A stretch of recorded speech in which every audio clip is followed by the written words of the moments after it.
இன்னைக்கான வீடியோவில் என்ன நடக்கலாம்னு சொல்லிட்டு பார்க்கலாம். வீடியோக்குள்ள போகிறதுக்கு முன்னாடி நம்ம சேனலை லைக் அண்ட் சப்ஸ்கிரைப் பண்ணிவிட்டு கொஞ்சம் சப்போர்ட் பண்ணுங்கள். வாங்க இப்போ வீடியோக்குள்ள போகலாம். எபிசோட் ரொம்பவே விறுவிறுப்பாக போய்கிட்டு இருக்கு. நம்ம சமுச்சரி இப்படி மொக்க வாங்குவாங்கன்னு யாருமே எதிர்பார்த்துருக்க மாட்டாங்க. என்னமோ பரமேஸ்வரியையும் ராஜா சேதுபதி ஐயாவையும் அசிங்கப்படுத்தணும் அப்படின்னு சொல்லிட்டு அந்த பத்திரிகையை தூக்கிட்டு ரொம்ப விறுவிறுப்பாக நடந்து வந்தாங்க நம்ம சமுச்சரி. இவங்க வந்து என்னமோ அப்படியே தாத்தாவையும் பாட்டியையும் அசிங்கப்படுத்துறதுக்கு அந்த பத்திரிகை கொடுக்கறதுக்காக வந்துட்டு கடைசியில் அவங்கள கௌரவப்படுத்திக்கிட்டு தான் இந்த சாமுடிச்சேரி இங்க இருந்தே போயிருக்காங்க.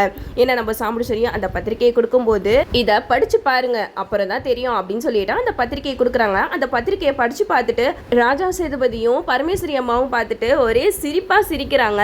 அதை பார்த்துட்டு அவங்க முகத்துல ஒரே ஆனந்தம் பொங்குது தான் சொல்லலாம். நம்ம கார்த்தியும் வாங்கி படிச்சு பார்க்குறாங்க. அதை படிச்சு பார்த்துட்டு நம்ம கார்த்தியும் ஒரு ஸ்மைல் பண்றாரு. இதெல்லாம் பார்த்துட்டு சாமுடிச்சேரிக்கு ஒண்ணுமே புரியல.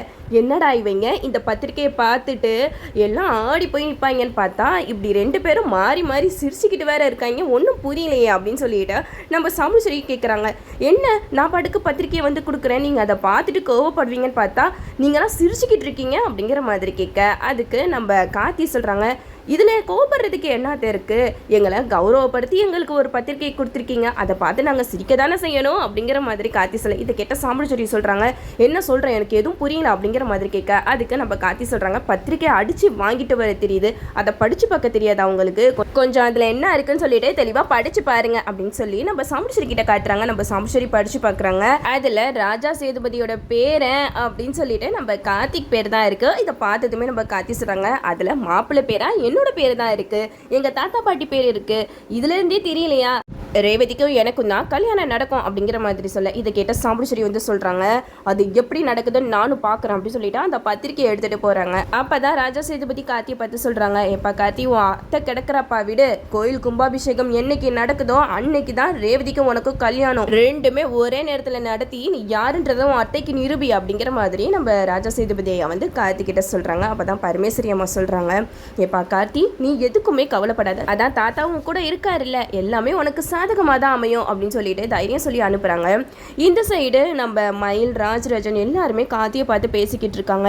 என்னப்பா திடுதுப்புன்னு இந்த கோயில் கும்பாபிஷேகம் வேற பண்ணணும்னு எல்லாரும் பேசிக்கிட்டு இருக்காங்க, எனக்கு ஒன்றுமே புரியல, அம்மன் கண்ணில் இருந்து எப்படிப்பா ரத்தம் வரும், எனக்கு என்னமோ இது எல்லாமே யாரோ பிளான் பண்ணி தான் பண்ணியிருக்காங்கன்னு தோணுது அப்படிங்கிற மாதிரி கேட்க அதுக்கு கார்த்தி சொல்கிறாங்க, ஆமாம் மாமா நீங்கள் சொல்கிறது கரெக்டு தான், இதெல்லாம் யாரோட வேலையாக இருக்கும் நீங்கள் நினைக்கிறீங்க, எல்லாம் அந்த சின்னத்தை வேலை தான், சின்னத்தை வந்ததுல இருந்து தான் இப்படி அத்தை ரொம்ப பண்ணிக்கிட்டு இருக்காங்க. அது மட்டும் இல்லாமல் இன்னைக்கு பத்திரிக்கை எடுத்து சாமுடிச்சேரியத்தை தாத்தாவையும் பாட்டியையும் பார்க்க வந்துட்டு என்னென்ன பேச்செல்லாம் பேசிட்டு போறாங்க தெரியுமா, அவங்க தாத்தாவையும் பாட்டியையும் அசிங்கப்படுத்தணும்னு சொல்லிட்டு தான் அந்த பத்திரிக்கையை கொண்டு வந்தாங்க. ஆனால் அவங்க சரியா அந்த பத்திரிக்கையை படிக்காம கொண்டு வந்தனால தப்பிச்சாங்க, அப்படி இல்லைனா தாத்தா ரொம்பவே மனசு வேதனை பெற்றிருப்பாரு அப்படிங்கிற மாதிரி சொல்ல இதெல்லாம் கேட்டுட்டு ராஜராஜன் சொல்றாங்க, இந்த அளவுக்கு அவளுக்கு தைரியம் வந்துருச்சா, என்ன கொழுப்பு இருந்தா எங்க அம்மா அப்பான்னு கூட பார்க்காம அவங்கள அசிங்கப்படுத்துறதுக்காக போயிருப்பா அப்படிங்கிற மாதிரி சொல்ல அதுக்கு கார்த்தி சொல்றாங்க, மாமா நீங்க டென்ஷன் ஆகிற அளவுக்கு அங்க வேற எதுவுமே நடக்கல, அங்க தாத்தா பாட்டியை குலதெய்வம்ட்டு சொல்லாம சொல்லிட்டு போனாங்க இந்த சாமுடிச்சேரியத்தை அப்படிங்கிற மாதிரி சொல்ல அதுக்கு ராஜராஜன் சொல்றாங்க, நீங்க என்ன வேணாலும் சொல்லிட்டு போ கார்த்தி, ஆனா உன் அத்தை பண்றது கொஞ்சம் கூட சரியில்லை, ஈஸ்வரியோட அம்மா சாவுக்கு காரணம் என் அம்மா அப்பா இல்லை அப்படிங்கிற உண்மை எனக்கு எப்போ தெரிஞ்சிச்சோ அன்னைக்கே நான் ஒரு முடிவுக்கு வந்துட்டேன், இனிமேட்டு சாமுடிச்சேரி பேச்சை கேட்கக்கூடாதுன்னு சொல்லிட்டு, ஆனால் நான் அவளை விட்டு வந்துடணும் அப்படின்னு முடிவெடுக்கும் போதெல்லாம் என் பிள்ளைங்க தான் என் கண்ணுக்குள்ளே நின்றாங்க, அதனால தான் நான் அவளை விட்டு வராமல் அவள் பண்ணுறதெல்லாம் சகிச்சு போய் நான் இப்படிலாம் நின்றுட்டுருக்கேன் அப்படிங்கிற மாதிரி சொல்ல அதுக்கு கார்த்தி சொல்கிறாங்க, நீங்கள் ஏன் மாமா கவலைப்படுறீங்க, கூடிய சீக்கிரமாகவே இந்த கோயில் கும்பாபிஷேகமும் நடக்கும், எனக்கும் ரேவதிக்கும் கல்யாணமும் நடக்கும், அதுக்கான வேலைகளை நான் பார்த்துக்கிறேன் அப்படிங்கிற மாதிரி சொல்ல அதுக்கு ராஜராஜன் சொல்கிறாங்க, ரேவதி இந்த நேரத்தில் வேற பழைசெல்லாம் மறந்துட்டாலே மாப்பிள்ள இப்போ என்ன பண்ணுறது அப்படிங்கிற மாதிரி சொல்ல அதுக்கு கார்த்தி சொல்கிறாங்க, ரேவதி பழைச மறந்தா என்ன, ஆனால் ரேவதிக்கு என்னையே ரொம்ப பிடிக்கும், போக போக நீங்களே தெரிஞ்சுப்பீங்க அப்படிங்கிற மாதிரி சொல்ல இதை கேட்ட ராஜராஜன் மயில் வந்து கார்த்தி கிட்ட சொல்கிறாங்க, எப்பா நீ நம்பிக்கையாக பேசுகிறதுனால தான்ப்பா நாங்களும் தைரியமாக இருக்கோம், சீக்கிரமாக எப்படியாவது அந்த கல்யாணத்தை தடுத்து நிறுத்தணும் அப்படிங்கிற மாதிரி பேசிட்டு போகிறாங்க. இந்த சைடு நம்ம சந்திரா வந்து சாமுச்சேரி கிட்ட சொல்கிறாங்க, அக்கா நம்ம ஆல்மோஸ்ட் அந்த கார்த்தியை தோக்கடிக்கிறதுக்கு நம்ம நெருங்கிட்டோம், இன்னும் கொஞ்ச நாள் தான், ரேவதிக்கும் மருதுக்கும் கல்யாணத்தை பண்ணி வச்சு கார்த்தியை இந்த ஊரை விட்டே துரத்தணும் அப்படிங்கிற மாதிரி பேசிக்கிட்டு இருக்கும்போது இங்கே ரோகிணி வந்து அதை கேட்டுடுறாங்க. கேட்டுட்டு சாமுடிச்சேரி கிட்ட சொல்கிறாங்க, அம்மா கார்த்தியை இந்த ஊரை விட்டு துரத்தணும் அப்படின்னு சொல்லிட்டு நீங்கள் இப்படிலாம் பேசிக்கிட்டு இருக்கீங்களே, ஆனால் கார்த்தி உங்களுக்கு பண்ண நல்ல விஷயத்தெல்லாம் நீங்கள் ஏன் கொஞ்சம் கூட யோசிச்சு பார்க்க மாட்டேங்கிறீங்க, உங்களுக்கு எவ்வளவோ ஆபத்து வந்திருக்கு, எல்லா ஆபத்துல இருந்தும் கார்த்தி தானே உங்களை காப்பாற்றினது, அந்த நன்றி விசுவாசம் கூட உங்களுக்கு இல்லையா அப்படிங்கிற மாதிரி கேட்க அதுக்கு நம்ம சாமுடிச்சேரி சொல்கிறாங்க, இங்கே பாரு ரோகிணி அவன் எல்லாம் பண்ணது ட்ராமா தான். அவன் இந்த குடும்பத்தை ஒன்று சேர்க்கணும்னு சொல்லிட்டு அவன் எல்லா தப்பையும் பண்ணிட்டு என்னை காப்பாற்றுற மாதிரி வேற நடிச்சிருக்கான். இதெல்லாம் நானும் இவ்வளோ நாளாக நம்பிட்டு இருந்திருக்கேன். இனிமேட்டு என்னை யாரும் மாற்ற முடியாது. நான் நினச்ச மாதிரி மருதுக்கும் ரேவதிக்கும் கல்யாணம் நடந்தே தான் ஆகும் அப்படிங்கிற மாதிரி சொல்லிட்டு போயிடுறாங்க. ரோகிணி இதெல்லாம் கேட்டுட்டு மனசுடைஞ்சு போய் அழுதுகிட்டு இருக்காங்க. அப்போ தான் மயில்வாகனம் வராங்க. மயில்வாகனம் கிட்ட சொல்கிறாங்க, எனக்கு அம்மா பண்ணுறதெல்லாம் பார்க்கும்போது பயமாக இருக்குது அப்படிங்கிற மாதிரி சொல்ல. அதுக்கு மயில் சொல்கிறாங்க, ரோகு நீ எதுக்குமே கவலைப்படாத, அதான் நம்ம கார்த்தி மாப்பிள்ள இருக்கார்ல அவர் எல்லாத்தையுமே பார்த்துப்பாரு அப்படிங்கிற மாதிரி தைரியம் சொல்ல. இந்த சைடு நம்ம ரேவதிக்கு வந்து தாத்தா பாட்டியை பார்க்கணும்னு சொல்லிட்டு ரொம்பவே ஆர்வமாக இருக்குது. அப்போ ரோகிணி கிட்ட கேட்குறாங்க, அக்கா நான் இது வரைக்கும் தாத்தா பாட்டியை பார்த்ததே கிடையாது, தாத்தாவையும் பாட்டியும் பார்க்கணுன்னு எனக்கு ரொம்பவே ஆசையாக இருக்குது, நாளைக்கு அவங்க வீட்டுக்கு போய் பார்க்கலாமா அப்படிங்கிற மாதிரி கேட்க. அப்போ ரோகிணி சொல்கிறாங்க, இதுதான் நம்மளுக்கு சரியான நேரம், ரேவதியை எப்படியாவது பாட்டி வீட்டுக்கு கூட்டிகிட்டு போக வேண்டியதுதான். கண்டிப்பாக பாட்டியை பார்த்தா ரேவதிக்கு ஒரு சில விஷயங்கள்லாம் ஞாபகம் வர்றதுக்கு நிறைய வாய்ப்புகள் இருக்குல்ல அப்படின்னு சொல்லிட்டு ரோகிணி ஒரு பக்கம் யோசிச்சு ரேவதி கிட்ட சொல்கிறாங்க, சரி ரேவதி நாளைக்கு நம்ம அம்மாவுக்கு தெரியாமல் பாட்டி வீட்டுக்கு போகலாம் அப்படிங்கிற மாதிரி சொல்ல. அதுக்கு ரேவதி சொல்கிறாங்க, ஏன் அக்கா அம்மாவுக்கு தெரியக்கூடாது அப்படிங்கிற மாதிரி கேட்க. அதுக்கு ரோகிணி சொல்கிறாங்க, இல்லை வேணாம் ரேவதி சொல்ல வேணாம், அம்மா கிட்ட சொன்னால் அங்கெல்லாம் போகாதீங்க இங்கே போகாதீங்க தானே சொல்லிக்கிட்டு இருப்பாங்க, அதுலலாம் நம்ம யாருக்கும் தெரியாமல் போகலாம் அப்படின்னு சொல்லிட்டு நம்ம ரோகிணி வந்து நம்ம ரேவதி கிட்ட சொல்லிடுறாங்க. ரெண்டு பேரும் காலையில் எழுந்திரிச்சு பாட்டி வீட்டுக்கு கிளம்புறதுக்கு ரெடி ஆகிடுறாங்க. அப்போ தான் ரோகிணி வந்து ரேவதியை கூட்டிகிட்டு போகிறாங்க. அப்போ சந்திரா வந்து பார்க்குறாங்க, என்ன இந்த ரோகிணி முழிக்கிற மொழியே சரியில்லையே, எங்கே கூட்டிகிட்டு போகிறார் ரேவதியை அப்படின்னு சொல்லிட்டு சந்திரகலா வந்து அவங்கள ஃபாலோ பண்ணிட்டு போகிறாங்க.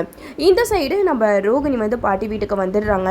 பாட்டியை பார்த்ததுமே ரேவதி ரொம்ப சந்தோஷப்படுறாங்க. இப்போ ரோகிணி வந்து ரேவதி கிட்ட சொல்கிறாங்க, ரேவதி இவங்க தான் நம்ம பாட்டி அப்படின்னு சொல்கிறாங்க. உடனே ரேவதியும் பாட்டியை கட்டுப்பிடிச்சி, பாட்டி உங்களெல்லாம் பார்க்கணுன்னு நான் எவ்வளோ நாளாக ஆசைப்பட்டேன் தெரியுமா, அது இப்போ தான் நிறைவேறி இருக்கு அப்படிங்கிற மாதிரி சொல்லிக்கிட்டு இருக்கும்போது நம்ம பரமேஸ்வரி வந்து அப்படியே ரேவதியவே பார்க்குறாங்க. அப்போ தான் ரோகிணி வந்து கண்ணை காட்டுறாங்க, பாட்டி எதுவும் பழைசெல்லாம் பேசாதீங்க அப்படிங்கிற மாதிரி கண்ணை கட்ட. அப்போ பரமேஸ்வரியும் புரிஞ்சுக்கிறாங்க. அப்போ தாத்தாவையும் பார்க்குறாங்க, நீங்கள் தான் எங்களோட தாத்தா பாட்டியா அப்படின்னு சொல்லிட்டு நம்ம ரேவதி அவங்கள பார்த்து ரொம்ப சந்தோஷப்பட்டுட்டு இருக்க. இந்த சைடு நம்ம பரமேஸ்வரி வந்து ரேவதி கிட்ட சொல்கிறாங்க, அம்மா ரேவதி உன்னை பார்த்ததுல எங்களுக்கு ரொம்ப சந்தோஷமா, அது மட்டும் இல்லாமல் உனக்கும் என் பேரனுக்கும் கல்யாணம் நினைக்கும் போது எனக்கு எவ்வளோ சந்தோஷமாக இருக்குது தெரியுமா அப்படிங்கிற மாதிரி பேசிக்கிட்டு இருக்காங்க. அப்போ தான் நம்ம ரேவதி வந்து பாட்டி கிட்ட சொல்கிறாங்க, சரி பாட்டி நான் உங்கள் வீட்டை சுற்றி பார்க்கலாமா அப்படின்னு சொல்லிட்டு வீட்டை சுற்றி பார்க்க கூட்டிகிட்டு போகிறாங்க. அப்போது நம்ம ரேவதி வந்து கார்த்தி பரமேஸ்வரி பாட்டி தாத்தா எல்லாருமே ஒரு ஃபோட்டோவில் இருப்பாங்க. அந்த ஃபோட்டோவை பார்த்துடுறாங்க. நம்ம ரேவதி அந்த ஃபோட்டோவை பார்த்ததுமே அப்படியே மிரண்டு போய் நிற்கிறாங்க. நம்ம ரோகிணி கிட்ட கேட்குறாங்க, அக்கா ஒரு நிமிஷம் இங்கே வாயேன், பாரு எம்டி மாதிரி தெரியல அப்படிங்கிற மாதிரி ஃபோட்டோவை பார்த்து கேட்க. அப்போ ரோகிணிக்கு என்ன சொல்கிறதுன்னு தெரியாமல் அப்படியே முழிச்சிக்கிட்டு இருக்காங்க. என்னக்கா உன்கிட்ட தானே கேட்குறேன், எம்டி யாராக இருப்பார், பாட்டி கிட்ட கேட்டால் தெரியும்ல அப்படின்னு சொல்லிட்டு பாட்டின்னு சொல்லிட்டு பரமேஸ்வரி பாட்டியை தான் கூப்பிட்றாங்க. பாட்டி ஒரு நிமிஷம் என் கூட வாங்கலாம் அப்படின்னு சொல்லிட்டு பாட்டியை கையை பிடிச்சி இழுத்து கூட்டிகிட்டு வராங்க. இந்த ஃபோட்டோவில் இருக்கிறவர் யார் அப்படிங்கிற மாதிரி கேட்க. இதை பார்த்துட்டுமே பரமேஸ்வரி மனசில் நினைக்கிறாங்க, அவன் தாம்மா உன்னோட உயிரே அப்படிங்கிற மாதிரி நினச்சிட்டு சொல்கிறாங்க, அவன் என் சொந்தக்கார பையன்மா அப்படிங்கிற மாதிரி சொல்ல. அப்போ ரேவதி சொல்கிறாங்க, பாட்டி இவர் தான் என்னோட எம்டி, இவரோட ஆஃபீஸில் தான் நான் வேலை பார்த்துட்டு இருக்கேன், ஆனால் இவர் உங்கள் சொந்தக்கார பையனாக இருப்பார், நான் கொஞ்சம் கூட எதிர்பார்க்க வேலை பாட்டி அப்படின்னு சொல்லிட்டு நம்ம ரேவதி கார்த்தி ஃபோட்டோவை பார்த்துட்டு ரொம்ப சந்தோஷத்தில் துள்ளி குதிக்கிறாங்க. அப்போ தான் நம்ம பரமேஸ்வரி எது சொல்கிறாங்க, என்ன ரேவதி இவன் ஃபோட்டோவை பார்த்ததுமே உனக்கு அவ்வளோ சந்தோஷமா அப்படிங்கிற மாதிரி கேட்க. அதுக்கு ரேவதி வந்து மனசில் நினைக்கிறாங்க, ஆமா பாட்டி இவர்னா எனக்கு ரொம்பவே பிடிக்கும் அப்படிங்கிற மாதிரி சொல்லிக்கிட்டு இருக்காங்க. நம்ம ரோகிணி இதிலிருந்தே புரிஞ்சுக்கிட்டாங்க ரேவதி எந்த அளவுக்கு கார்த்தியை விரும்புகிறாங்கன்னு சொல்லிட்டு. என்னதான் இருந்தாலும் நம்ம ரேவதிக்கு கார்த்தி தான் பரமேஸ்வரியோட பேரை அப்படிங்கிற விஷயம் தெரிய வந்துச்சுன்னா இன்னும் சூப்பராக இருக்கும். அந்த சீன்ஸ் எல்லாம் எப்போ கொண்டு வர போகிறாங்கன்னே தெரியல. சீக்கிரமாக கதைக்களத்தை விறுவிறுப்பாக கொண்டு போனால் நல்லா தான் இருக்கும். நம்மளும் வெயிட் பண்ணி பார்ப்போம். ஓகே வீவர்ஸ், இந்த வீடியோ உங்களுக்கு பிடிச்சிருந்தா லைக் பண்ணுங்கள், மறக்காமல் நம்ம சேனலை சப்ஸ்கிரைப் பண்ணிடுங்க.